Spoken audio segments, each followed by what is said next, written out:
Connection podcast. Today we are highlighting a new staff member in our new Teacher Spotlight series. I'm Kamber Arthalony, here with Ms. Hyde, who is an English teacher at Illini Central High School. How long have you been a teacher for, Ms. Hyde? 20 years, not including this year. That's like a lot. It is a lot. And you were at Lincoln College before. Yeah, I taught at Lincoln College for 16 years. Prior to that, I taught at Lakeland College in Mattoon, Illinois for 2 years, and I taught at Western Illinois University. That's a lot. I think I know someone who went to Lakeland, so I was like, where is that? And then whenever she went, I was, oh, okay, Yeah. But is there a significant difference between, that you see with being a college professor and being a high school teacher? I think the biggest difference is I get to see my students every day, whereas in college I might have seen them twice a week, 3 times a week, maybe even once a week, or they were completely online and I didn't see them at all. So getting to see the students every day really gives me a better opportunity to interact with them. Yeah, for sure. What was, I would ask, it's kind of a 2-part question I'm going to make it into, but for being a college professor, what was the most exciting part of your job then, and what is it now?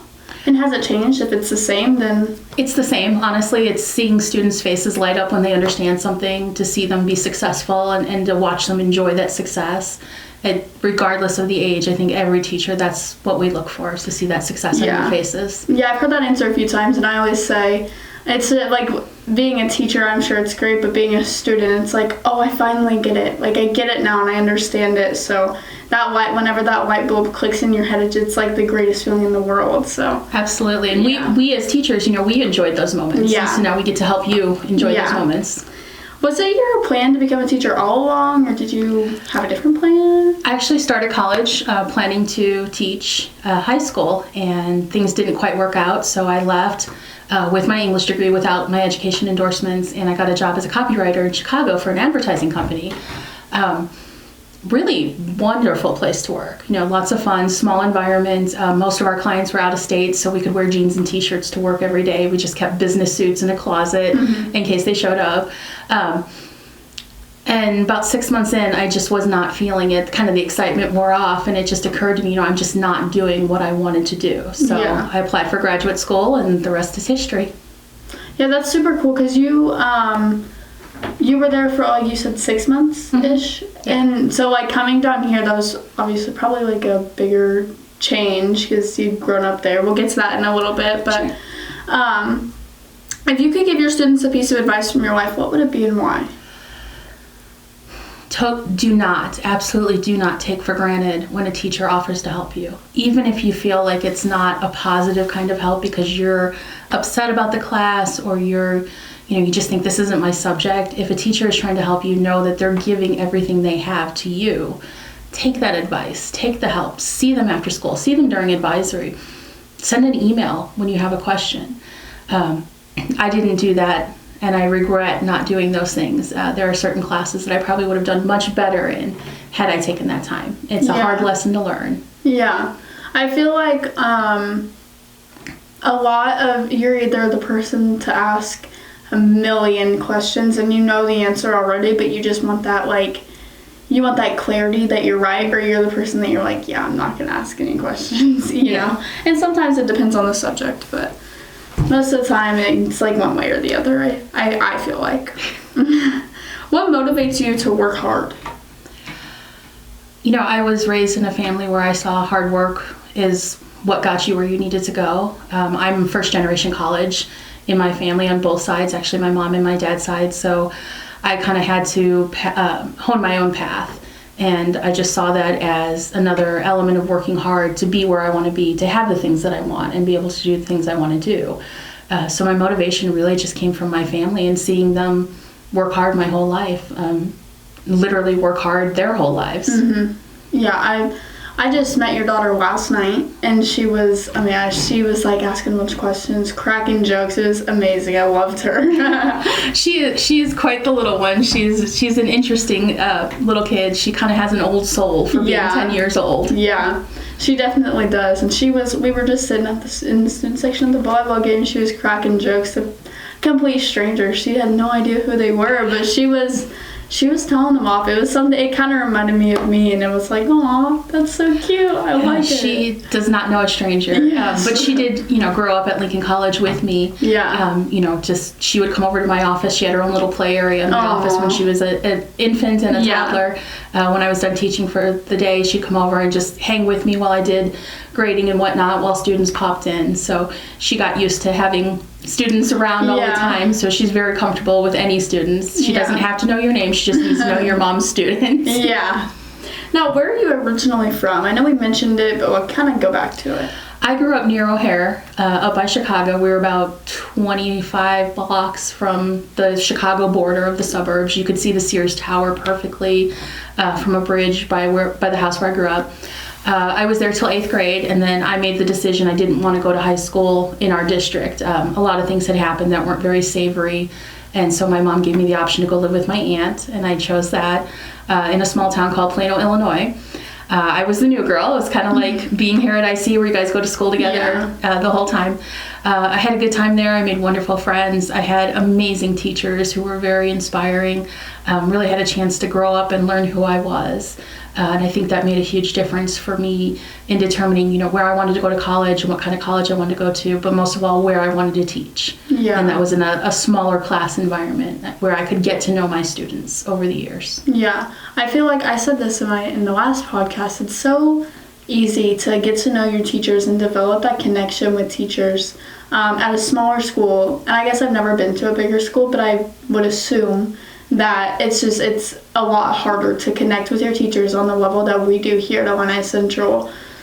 I don't know how to explain it, but like every teacher we click with in a certain way. It's just like, I don't know. I like it, and I don't think if I could choose to go to a bigger school, I don't think I would choose to, because I love all the connections I've built with all my teachers. Yeah, and you're not alone in that.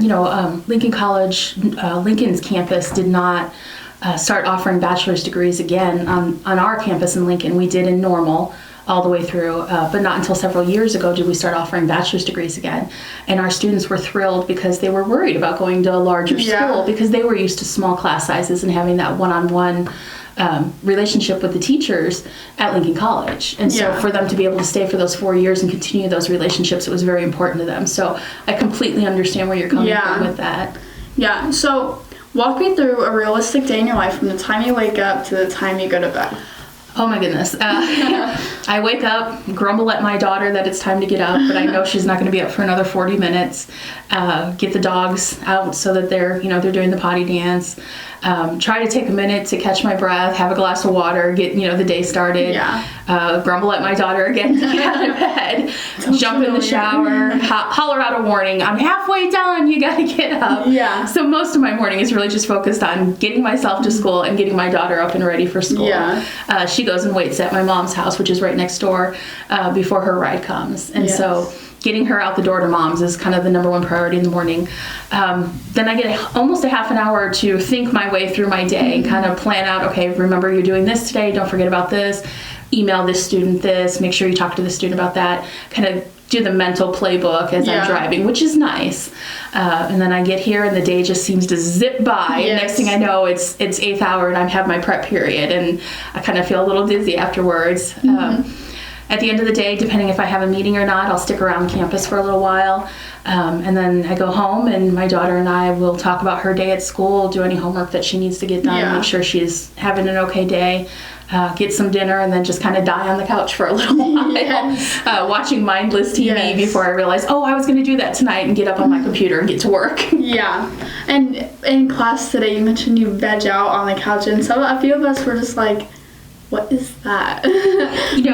Terminology changes as you age, and different age groups have different terms. And for my generation, we vegged out. And we had talked about the term in the poem to loaf, which is kind of the same thing. That's the 1850s version of vegging out. Yeah, I feel like today it's just like, we're just going to go chill on the couch or something like that. Like, that's what we usually say. But, like, once I heard it, I knew what it meant.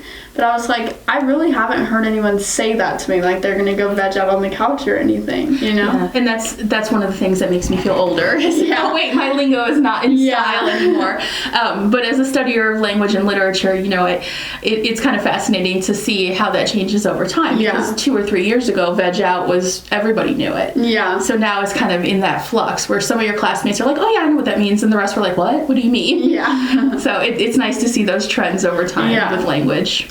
Now, do you have any hobbies that you do like on weekends, even during weekdays? I do a lot of crafting. Kind of gives me something to do, takes my mind off things. Obviously, I read a lot. Yeah. In the summer, I garden. I love my flowers, so springtime, I get excited so I can start planting my annuals and seeing my perennials come up. Outside of that, you know, my daughter and I enjoy going fishing. We always have the pole and the tackle or in the trunk, so anytime we feel like going, we can go. Yeah.